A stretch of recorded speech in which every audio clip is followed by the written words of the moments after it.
आता ही आकर्षक रेकॉर्डची जी कॉन्सेप्ट आहे, तर ही सामान्य माणूस स्वतःची स्वतः वाचू शकतो का? नाही. तुम्हाला आकाशिक रेकॉर्ड्स रीडरच लागेल त्याच्यासाठी. आणि कसं आहे, प्रत्येक गोष्ट प्रत्येकासाठी नाही. जसं की दरवर्षी हजारो, लाखो डॉक्टर्स, इंजिनियर, सीए बाहेर पडतात. हं, पण प्रत्येकजण ती प्रॅक्टिस करू शकतो का? नाही. कारण तो त्यांचा सोल पर्पज नाही. हं, जो बरोबर. ज्या कामासाठी जन्माला आलेला आहे, तो तेच काम करणार आणि त्याच्या हातून त्या गोष्टी व्यवस्थितपणे घडत जाऊ शकतात. जसं की आपण काही गोष्टी बनवू शकत नाही.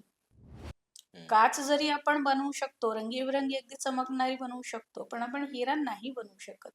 तो लाखो, हजारो वर्ष जेव्हा कोळशाच्या खाणीमध्ये पडून राहतो, त्याच्यानंतर तो बनतो. तसंच बरोबर. आहे. त्यामुळे प्रत्येकजण ते स्वतःचं स्वतः नाही करू शकत. हां, ऑफकोर्स रीडर स्वतः जो रीडर आहे, तो स्वतःचे रेकॉर्ड ओपन करू शकतो, वाचू शकतो.